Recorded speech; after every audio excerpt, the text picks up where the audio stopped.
श्रीमती निर्मला सीतारमण जी,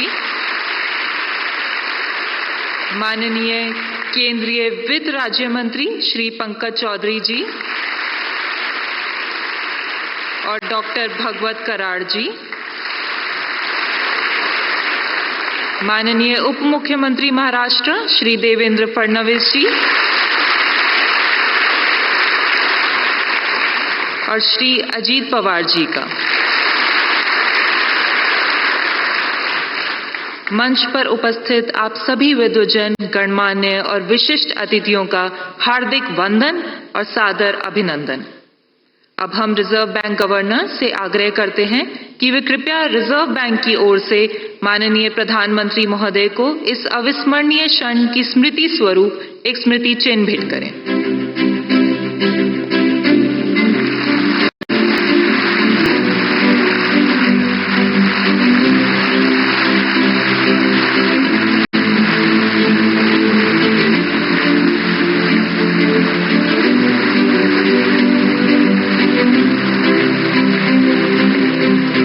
धन्यवाद माननीय।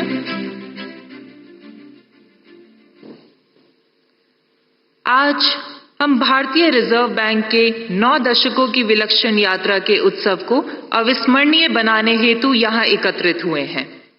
आज हम भारतीय रिजर्व बैंक का ऐसा रूप देख रहे हैं जो अभूतपूर्व बदलाव के मंथन से गुजरा है। अपनी इस यात्रा के दौरान रिजर्व बैंक ने कई महत्वपूर्ण निर्णय लिए, अनेक चुनौतियों का सामना भी किया। वह स्थिरता, विश्वास और विकास के अपने मूल सिद्धांतों पर हमेशा अटल रहा। आज के दिवस के उपलक्ष्य में रिजर्व बैंक वित्तीय प्रणाली में स्थिरता और विश्वास बनाए रखने और भारत की विकास यात्रा का समर्थन करने के प्रण की ओर खुद को नई ऊर्जा और उत्साह के साथ फिर से समर्पित करता है। इसी के साथ हम रिजर्व बैंक गवर्नर से आग्रह करते हैं कि कृपया अपना स्वागत संबोधन दें।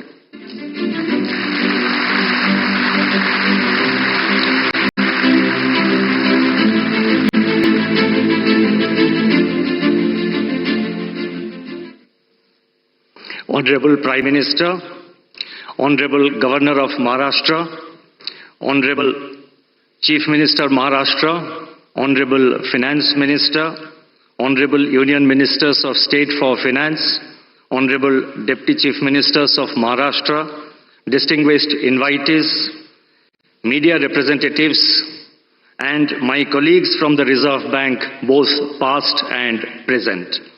Today, the Reserve Bank of India enters the 90th year from its establishment on April 1, 1935. The journey of the Reserve Bank over the last 9 decades has been one of efficient functioning and contribution to the nation's progress. On this momentous occasion, it's my proud privilege on behalf of the Reserve Bank of India to welcome the Honorable Prime Minister to this commemorative event. Sir, your presence here amidst your very busy schedule is a source of great inspiration to all of us in the Reserve Bank.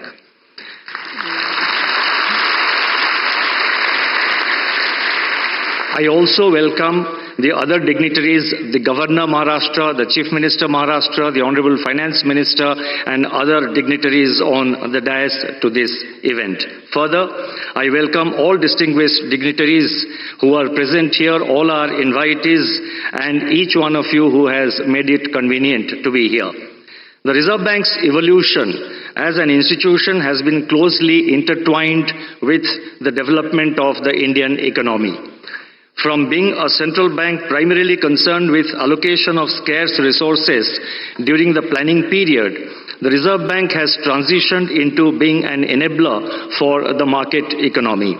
We are a full-service central bank with our functions spanning multiple dimensions.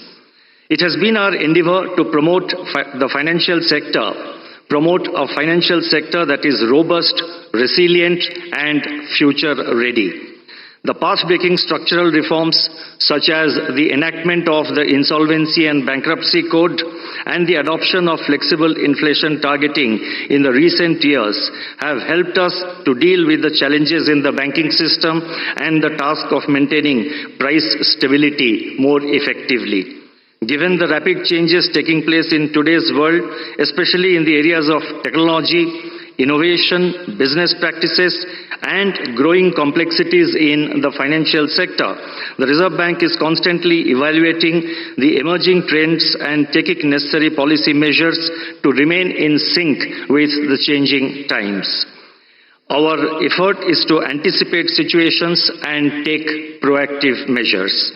The global turmoil arising from the COVID-19 pandemic and the ongoing geopolitical hostilities have tested the resilience of every economy in the world, including India.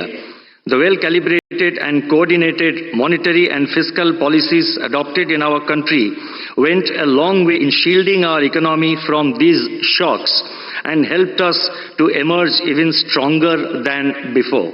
It's a matter of satisfaction that today our GDP growth is robust, inflation is moderating, the financial sector is stable, the external sector remains resilient, and the forex reserves are at an all-time high.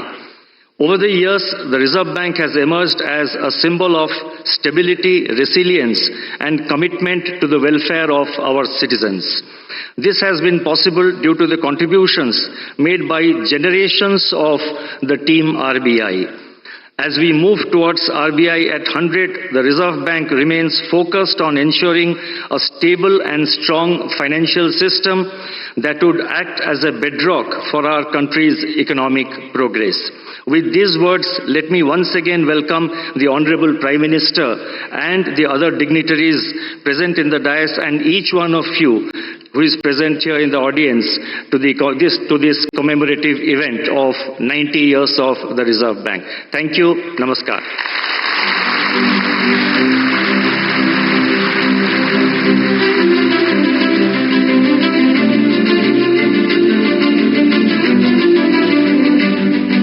धन्यवाद। अब हमारा आग्रह है माननीय वित्त मंत्री महोदया श्रीमती निर्मला सीतारमण जी से कि कृपया अपना विशेष संबोधन दें।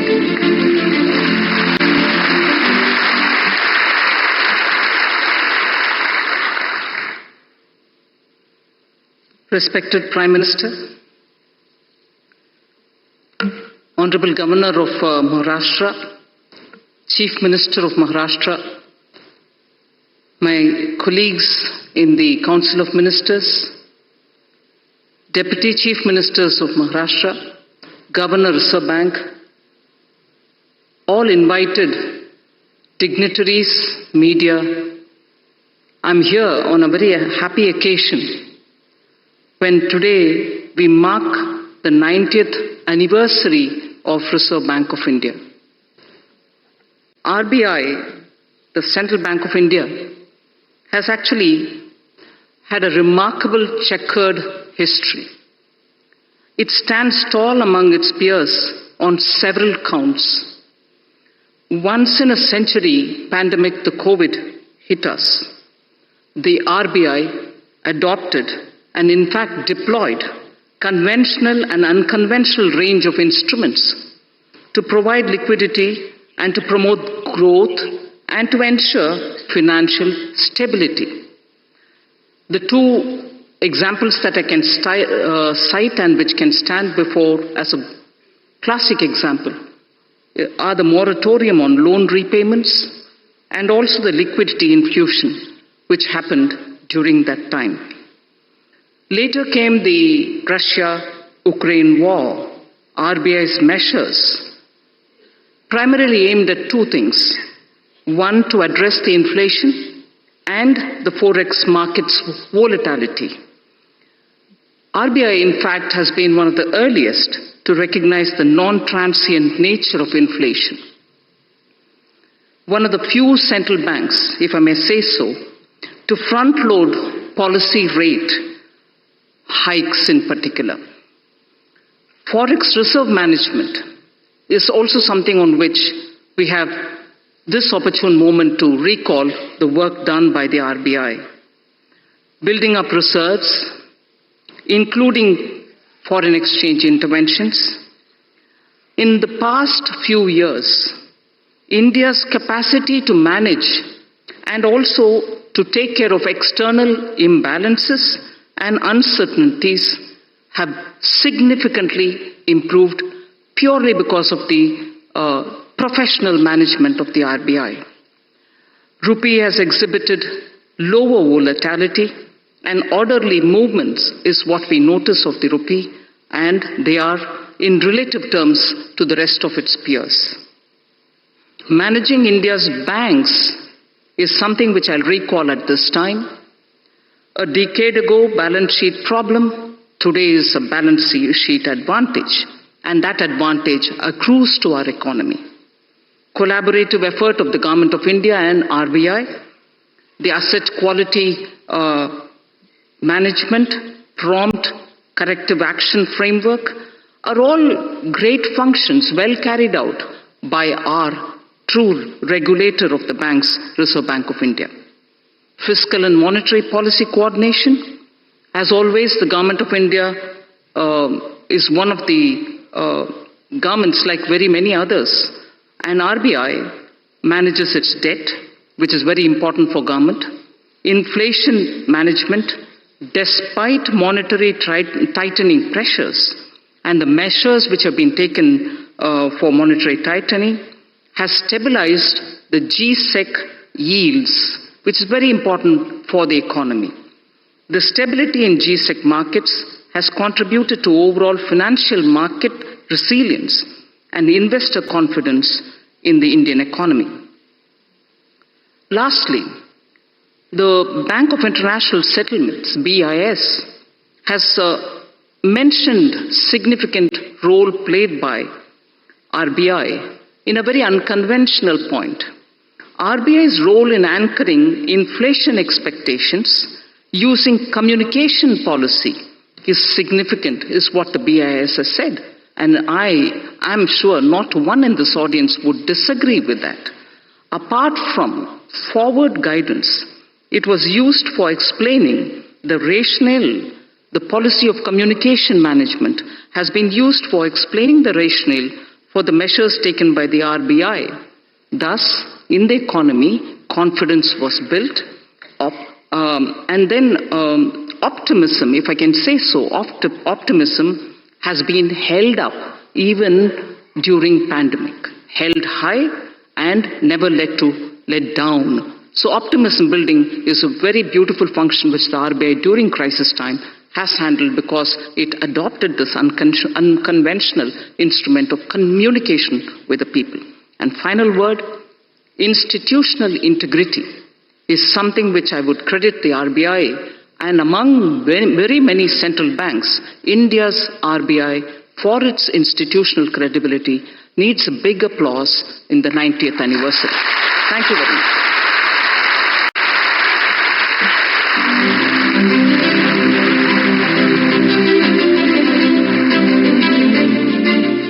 धन्यवाद माननीय, आपके मार्गदर्शन के लिए। रिजर्व बैंक की इस अभूतपूर्व यात्रा को समर्पित एक स्मारक सिक्का जारी करने के लिए रिजर्व बैंक गवर्नर से अनुरोध है कि माननीय प्रधानमंत्री जी के कर कमलों द्वारा जारी होने वाले सिक्के को प्रस्तुत करें।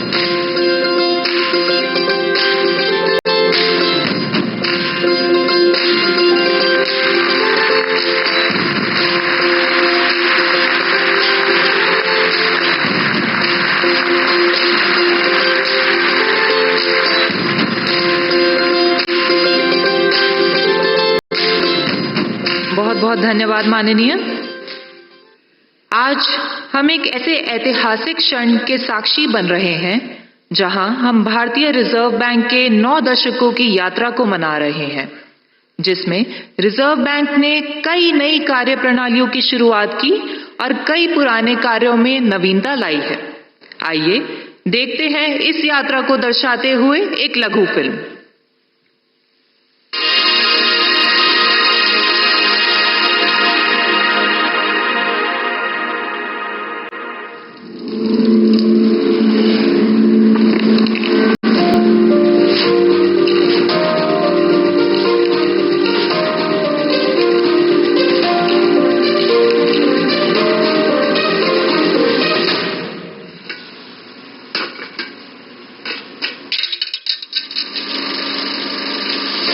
The Reserve Bank of India came into existence on 1st of April 1935 as a joint stock company. It was nationalized in 1949. Over the last 9 decades, through its multifarious functions, the RBI has played a crucial role in the development of Indian financial sector and the economy. As the currency issuer of the country, the RBI has ensured supply of good quality banknotes. It has achieved near self-sufficiency in printing and sourcing of security features of banknotes by setting up of currency printing presses, paper manufacturing units and in-house ink factory. Being the banker and debt manager to the central and state governments, the Reserve Bank has managed their market borrowing programs and facilitated development of the government securities market. Introduction of new instruments, strengthening market infrastructure and expanding the participant base, including retail investors, have ensured deepening of financial markets. India's monetary policy framework has evolved from monetary targeting to flexible inflation targeting, which was introduced in 2016. This was a major structural reform and has fostered price stability. RBI's monetary policy decisions are backed by its robust research and data analysis. The Reserve Bank is also responsible for the country's foreign exchange and reserves management. Its role has evolved over the years from being a regulator to a facilitator in an environment of market-determined exchange rates. A number of measures have been taken to simplify foreign exchange regulations for facilitating investment and trade. As the regulator and supervisor of a large part of the financial sector, the RBI has played a crucial role in promoting a sound and efficient financial system in the country. The regulatory and supervisory architecture of the financial system has been comprehensively restructured in the recent years. As a part of its commitment to financial inclusion, the Reserve Bank's policy on priority sector lending and many other measures has channelized credit to the needy sectors of the economy. This has given a strong fillip to financial inclusion. To strengthen customer protection and grievance redress mechanisms, the scope of Banking Ombudsman Scheme has been gradually widened.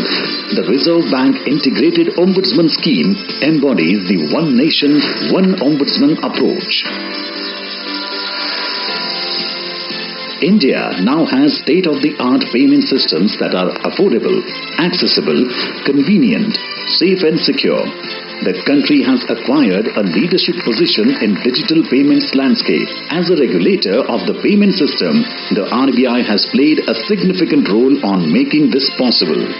As part of promoting responsible innovations in financial services, the regulatory sandbox of the Reserve Bank provides a platform for developing solutions with focus on innovation and research in the fintech space. Giving further fillip to innovation, the RBI has taken a pioneering role among central banks by introducing the digital rupee, the central bank digital currency, in 2022 as a pilot project. The RBI has also been an institution builder in niche areas of the financial services sector. In its 90 years journey, the Reserve Bank has navigated through turbulent times with commitment and determination. This was prominently visible during the COVID-19 pandemic and the war in Ukraine. India's financial system and the economy have emerged stronger from these unprecedented global shocks. As we commemorate 90 years of the RBI, we rededicate ourselves to building a robust financial system that is future-ready and contributes to the well-being of our country and the people.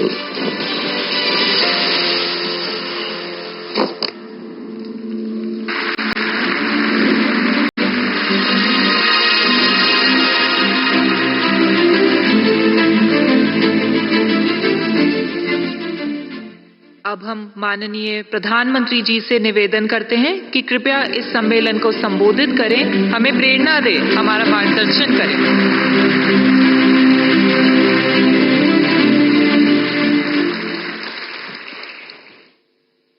Maharashtra के राज्यपाल श्री रमेश बैस जी, मुख्यमंत्री श्रीमान एकनाथ शिंदे जी, मंत्रिमंडल के मेरे सहयोगी निर्मला सीतारामन जी, भागवत कराड़ जी, पंकज चौधरी जी, महाराष्ट्र सरकार के उप मुख्यमंत्री देवेंद्र जी अजीत जी, रिजर्व बैंक के governor Shaktikanta Das ji, reserve bank of India के अधिकारी, अन्य महानुभाव, देवी और सज्जनों, आज भारत का रिजर्व बैंक एक ऐतिहासिक पड़ाव पर पहुंचा है। आरबीआई ने अपने 90 इयर्स पूरे किए हैं। एक संस्थान के रूप में आरबीआई आजादी के पहले और आजादी के बाद दोनों ही कालखंड का गवाह है। आज पूरी दुनिया में आरबीआई की पहचान उसके प्रोफेशनलिज्म और कमिटमेंट की वजह से बनी है। मैं आप सभी को रिजर्व बैंक ऑफ इंडिया के सभी कर्मचारियों और अधिकारियों को आरबीआई की स्थापना के 90 इयर्स की बधाई देता हूं।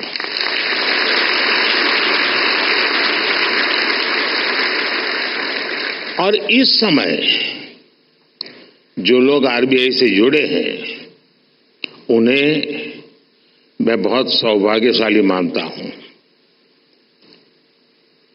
आज आप जो नीतियां बनाएंगे, जो काम करेंगे, उनसे आरबीआई के अगले दशक की दिशा तय होगी। ये दशक इस संस्थान को उसके शताब्दी वर्ष तक ले जाने वाला दशक है और ये दशक विकसित भारत की संकल्प यात्रा के लिए भी उतना ही अहम है। और इसके लिए जैसा आप लोगों का मंत्र है, आरबीआई को तेज ग्रोथ को सर्वोच्च प्राथमिकता देते हुए ट्रस्ट और स्टेबिलिटी पर भी उतना ही फोकस करना है। मैं आरबीआई को उसके लक्ष्यों और संकल्पों के लिए भी शुभकामनाएं देता हूं। साथियों, आप सभी अपनी फील्ड के एक्सपर्ट्स हैं। आप जानते हैं कि देश की अर्थव्यवस्था, हमारी जीडीपी काफी हद तक मॉनेटरी और फिस्कल पॉलिसीज के कोऑर्डिनेशन पर निर्भर करती है। मुझे याद है जब 2014 में रिजर्व बैंक के 80वें वर्ष के कार्यक्रम में आया था, तब हालात एकदम अलग थे। भारत का पूरा बैंकिंग सेक्टर समस्याओं और चुनौतियों से जूझ रहा था। एनपीए को लेकर, भारत के बैंकिंग सिस्टम की स्टेबिलिटी और उसके भविष्य को लेकर हर कोई आशंका से भरा हुआ था। हालात इतनी खराब थी कि पब्लिक सेक्टर बैंक्स देश की आर्थिक प्रगति को जरूरी गति नहीं दे पा रहे थे। हम सभी ने वहां से शुरुआत की और आज देखिए, आज भारत के बैंकिंग सिस्टम को दुनिया में एक स्ट्रांग और सस्टेनेबल सिस्टम माना जा रहा है।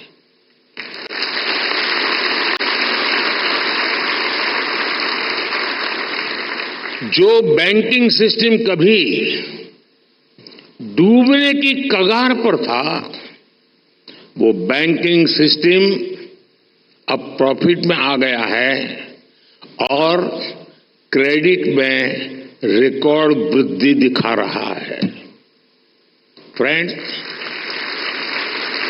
आप भी जानते हैं कि सिर्फ 10 साल में इतना बड़ा परिवर्तन आना आसान नहीं था।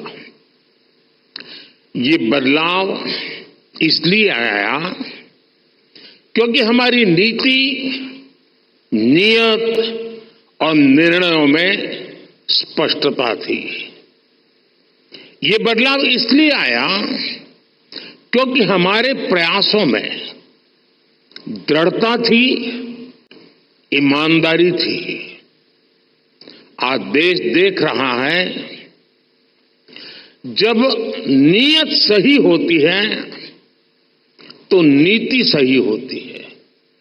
जब नीति सही होती है तो निर्णय सही होते हैं और जब निर्णय सही होते हैं तो नतीजे सही मिलते हैं।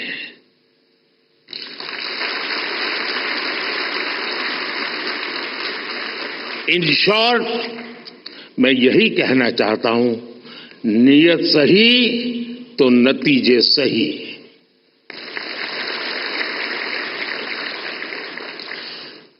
कैसे देश का बैंकिंग सिस्टम ट्रांसफॉर्म हुआ, ये अपने आप में एक स्टडी का विषय है। हमने कोई भी सिरा ऐसा नहीं था जिसे ऐसे ही छोड़ दिया हो।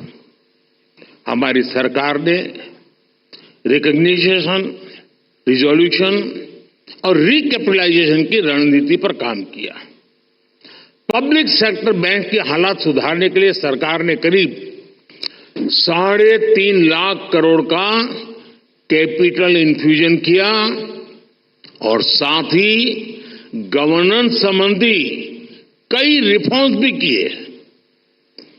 अकेले इंसॉल्वेंसी एंड बैंक्रप्सी कोड की नई व्यवस्था से ही करीब 3.25 लाख करोड़ के लोन्स रिजॉल्व हुए और एक आंकड़ा देशवासियों को जरूर जानना जरूरी है। 27,000 से ज्यादा ऐसी एप्लीकेशंस जिसमें 9 लाख करोड़ रुपए से ज्यादा का अंडरलाइन डिफॉल्ट था, वो आईबीसी में एडमिशन से पहले ही रिजॉल्व हो गई। ये दिखाता है कि इस नई व्यवस्था का सामर्थ्य कितना ज्यादा है। बैंकों का जो ग्रॉस एनपीए 2018 में 11.25% के आसपास था, वो सितंबर 2023 आते आते 3% से भी कम हो गया।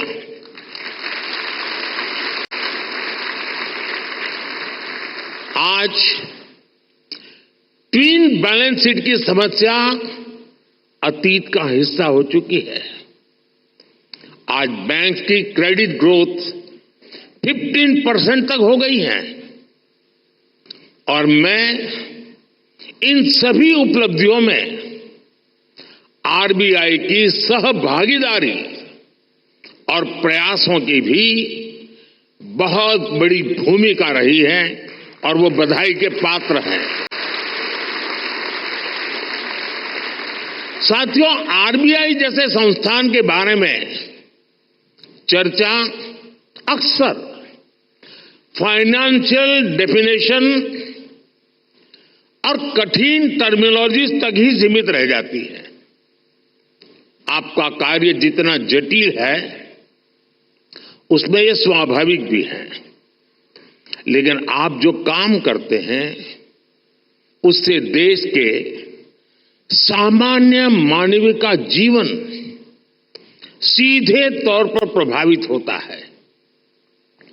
बीते 10 वर्षों में हमने सेंट्रल बैंक, बैंकिंग सिस्टम और अंतिम पायदान पर खड़े व्यक्ति के बीच इस कनेक्ट को हाईलाइट किया है।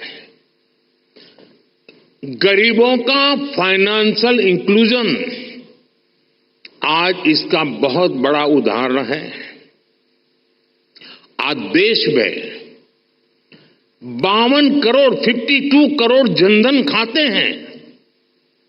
इनमें भी 55% से ज्यादा खाते महिलाओं के नाम पर है।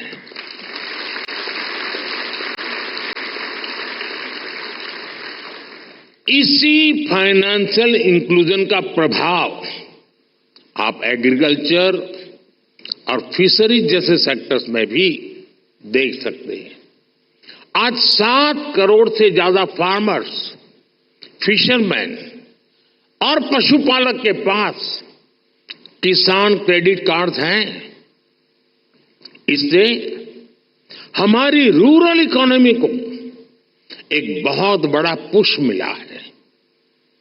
कोऑपरेटिव सेक्टर को भी पिछले 10 वर्षों में बड़ा बूस्ट मिला है। सहकारिता में कोऑपरेटिव बैंक की एक बहुत बड़ी भूमिका होती है और ये रिजर्व बैंक के रेगुलेशन और सुपरविजन का एक महत्वपूर्ण क्षेत्र भी है। यूपीआई आज एक ग्लोबली रिकॉग्नाइज्ड प्लेटफॉर्म बन चुका है।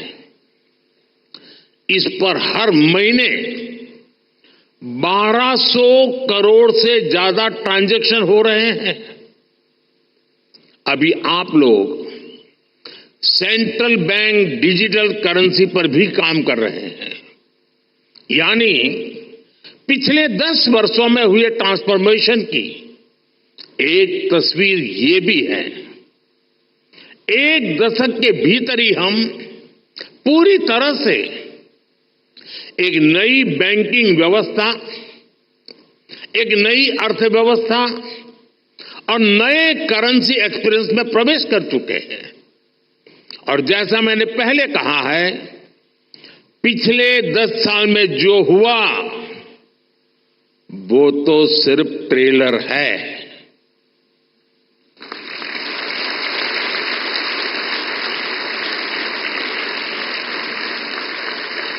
अभी तो बहुत कुछ करना है। अभी तो हमें देश को बहुत आगे लेकर जाना है। साथियों, बहुत जरूरी है कि हमारे पास अगले 10 साल के लक्ष्य बिल्कुल स्पष्ट हो। हमें मिलकर अगले 10 साल में डिजिटल ट्रांजैक्शन की संभावनाओं को विस्तार देना होगा। हमें कैशलेस इकोनॉमी से आ रहे इन बदलावों पर नजर भी रखनी होगी। हमें फाइनेंशियल इंक्लूजन और एम्पावरिंग एफर्ट्स को भी और बेहतर करना होगा। साथियों, इतनी बड़ी जनसंख्या की बैंकिंग नीड्स भी अलग अलग हो सकती है। कई लोग फिजिकल ब्रांच मॉडल को पसंद करते हैं, कई लोगों को डिजिटल डिलीवरी पसंद होती है। देश को ऐसी नीतियां बनाने की जरूरत है जिससे ईज ऑफ डूइंग बैंकिंग बेहतर हो और सभी को उनकी जरूरत के अनुसार क्रेडिट एक्सेस मिल सके।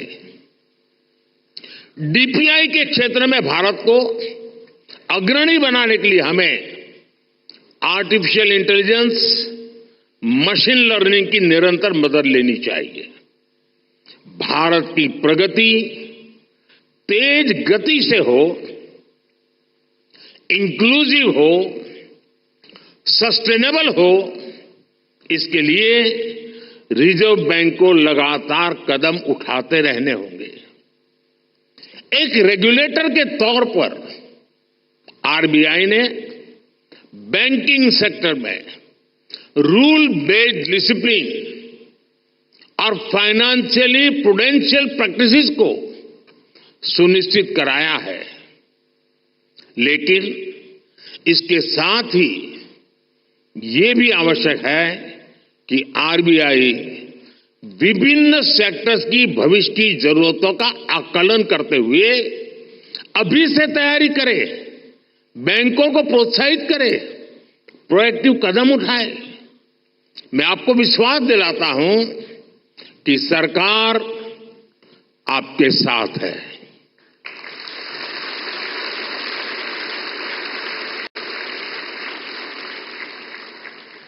आपको याद होगा 10 साल पहले डबल डिजिट की महंगाई से निपटने का रिफ्लेक्शन तब की फाइनेंशियल पॉलिसीज में नहीं दिखता था। इससे निपटने के लिए हमारी सरकार ने रिजर्व बैंक ऑफ इंडिया को इन्फ्लेशन टारगेटिंग का अधिकार दिया। मॉनेटरी पॉलिसी कमेटी ने इस मैंडेट पर बहुत अच्छे ढंग से काम भी किया। साथ ही साथ सरकार ने एक्टिव प्राइस मॉनिटरिंग और फिस्कल कंसोलिडेशन इसके भी कदम उठाए। इसलिए कोरोना संकट हो, अलग अलग देशों में युद्ध की स्थिति हो, तनाव हो, भारत में इन्फ्लेशन मॉडरेट लेवल पर ही रही। साथियों, जिस देश की प्रायोरिटी स्पष्ट हो उसे प्रोग्रेस करने से कोई नहीं रोक सकता।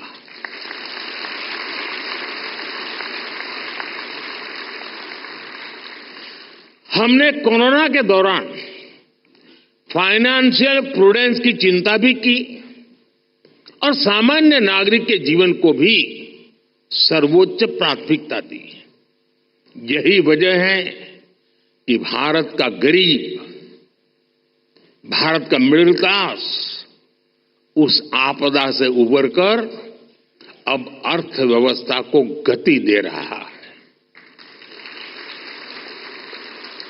दुनिया के बड़े बड़े देश जहां अभी तक उस झटके से उबरने की कोशिश कर रहे हैं, वहीं इंडियन इकोनॉमी नए रिकॉर्ड बना रही है।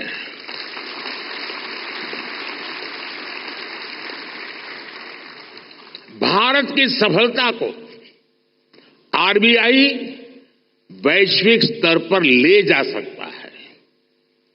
इन्फ्लेशन कंट्रोल और ग्रोथ में एक बैलेंस बनाना किसी भी डेवलपिंग कंट्री की बहुत यूनिक जरूरत होती है।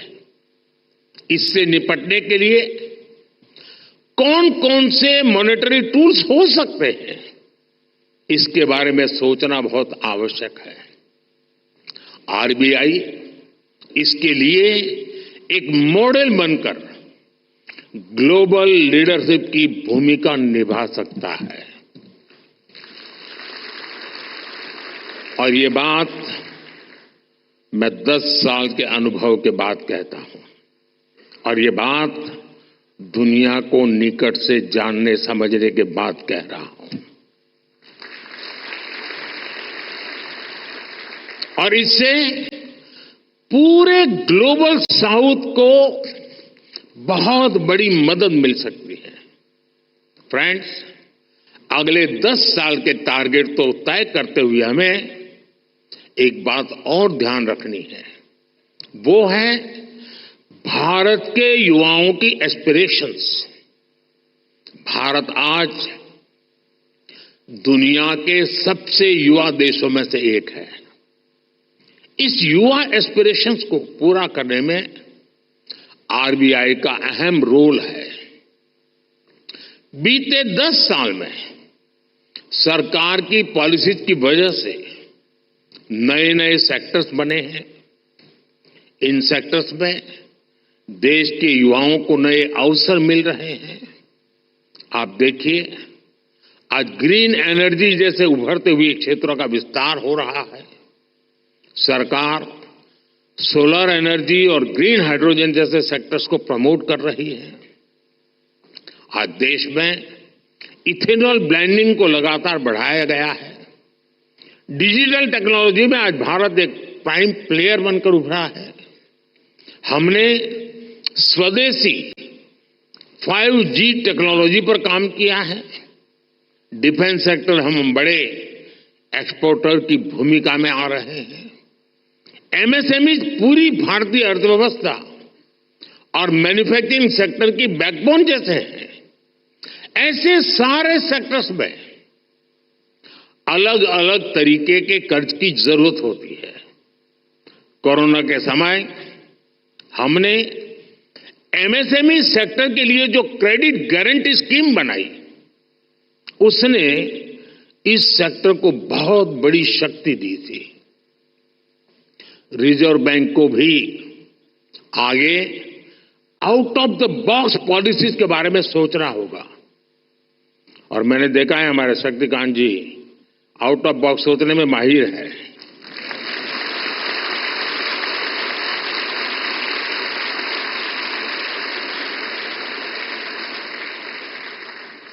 और मुझे खुशी है कि सबसे ज्यादा तालियां इस बात पर पड़ी है।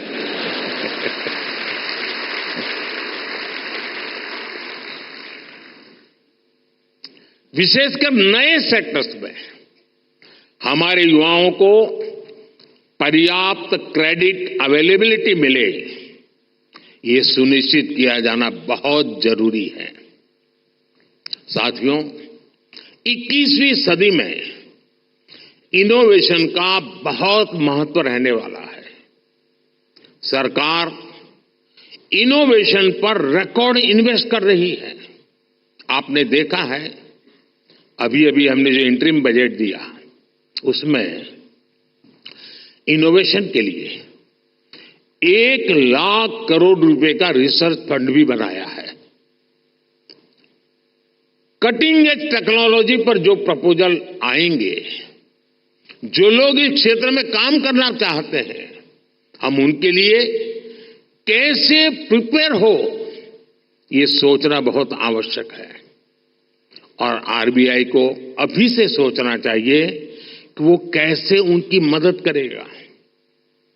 हमें ऐसे लोग पहचानने होंगे, हमें ऐसी टीम्स बनानी होगी जो परंपरागत कारोबार हैं, जो आने वाले विषय हैं, हमें उन्हें लेकर एक्सपर्टीज डेवलप करनी चाहिए। इसी तरह स्पेस सेक्टर ओपन हो रहा है। इसमें नए नए स्टार्टअप्स आ रहे हैं, तो उनको क्रेडिट के लिए किस तरह का सपोर्ट चाहिए, ये हमें देखना होगा। इसी तरह भारत में एक सबसे बड़ा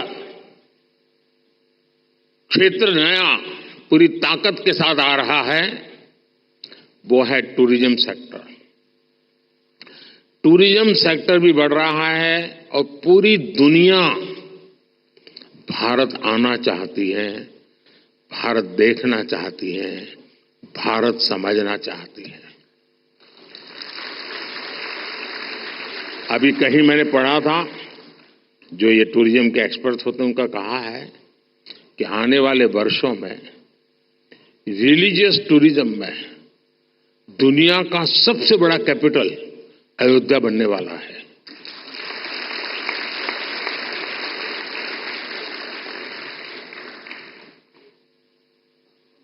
हमें देखना होगा कि इस सेक्टर को फाइनेंशियल सपोर्ट करने के लिए हमारी क्या तैयारी है। जो देश में नए नए सेक्टर्स बन रहे हैं, हमें उनमें अभी से एक्सपर्टीज डेवलप करनी चाहिए और उनको हम कैसे सपोर्ट करेंगे, इस पर भी पहले से मंथन होना चाहिए। अभी 100 दिन मैं चुनाव में बिजी हूं, तो आपके पास भरपूर समय है। आप सोच के रखिए, क्योंकि शपथ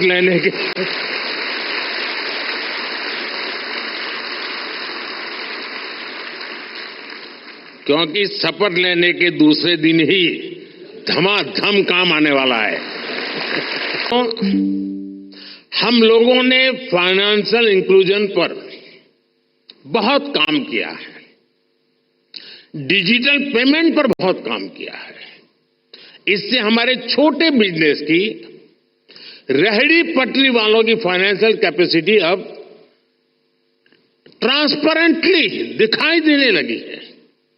अब इस जानकारी का उपयोग करते हुए हमें उन्हें फाइनेंशियल एम्पावर करना है।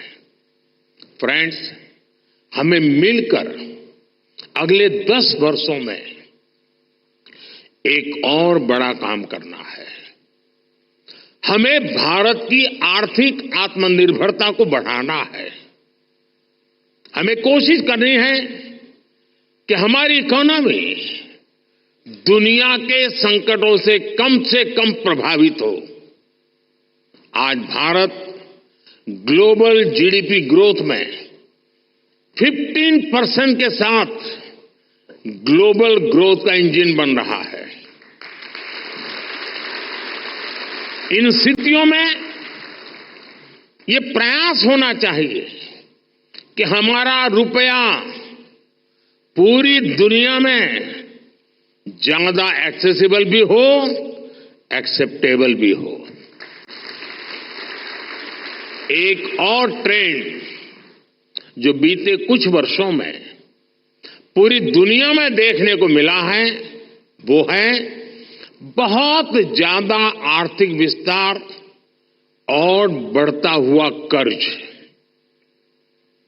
कई देशों का प्राइवेट सेक्टर डेट तो उनकी जीडीपी के 2 गुने तक पहुंच गया है। कई देशों का डेट लेवल उस देश के साथ साथ पूरी दुनिया की अर्थव्यवस्था को प्रभावित करता है। रिजर्व बैंक को इस पर भी एक स्टडी करनी चाहिए। भारत की ग्रोथ के जितने प्रॉस्पेक्ट्स और पोटेंशियल है, उसको ध्यान में रखते हुए क्रेडिट की कितनी उपलब्धता होनी चाहिए और उसको कैसे सस्टेनेबल तरीके से मैनेज किया जाना चाहिए, इसे आधुनिक परिप्रेक्ष्य में तय किया जाना बहुत आवश्यक है। साथियों, देश के लिए जरूरी प्रोजेक्ट्स को फंडिंग देने के लिए हमारी बैंकिंग इंडस्ट्री को उसके आगे बढ़ना भी उतना ही जरूरी होगा। और इस आवश्यकता के बीच आज कई मोर्चों पर चुनौतियां भी हैं। एआई और ब्लॉकचेन जैसी नई तकनीकों ने बैंकिंग के तरीकों बदला है, पूरा तरीका बदल गया। बढ़ती डिजिटल बैंकिंग की व्यवस्था में साइबर सिक्योरिटी की भूमिका बहुत अहम हो गई है। फिनटेक में होने वाले नए इनोवेशंस बैंकिंग के नए तरीके बनाने जा रहे हैं। ऐसी परिस्थितियों में देश के बैंकिंग सेक्टर में, उसके स्ट्रक्चर में क्या बदलाव जरूरी है, इस पर हमें सोचना होगा। इसमें हमें नए financing, operating and business models की आवश्यकता हो सकती है। ग्लोबल चैंपियंस की क्रेडिट जरूरतों से लेकर रेहड़ी पटरी वालों तक की जरूरत को, कटिंग एज सेक्टर से लेकर ट्रेडिशनल सेक्टर तक की जरूरतों को हम पूरा कर सकें, ये विकसित भारत के लिए बहुत जरूरी है। विकसित भारत के बैंकिंग विजन के इस पूरे अध्ययन के लिए रिजर्व बैंक बहुत उपयुक्त संस्था है। आपके ये प्रयास 2047 के विकसित भारत के निर्माण के लिए बहुत अहम होंगे। एक बार फिर आप सबको मेरी बहुत बहुत शुभकामनाएं। धन्यवाद।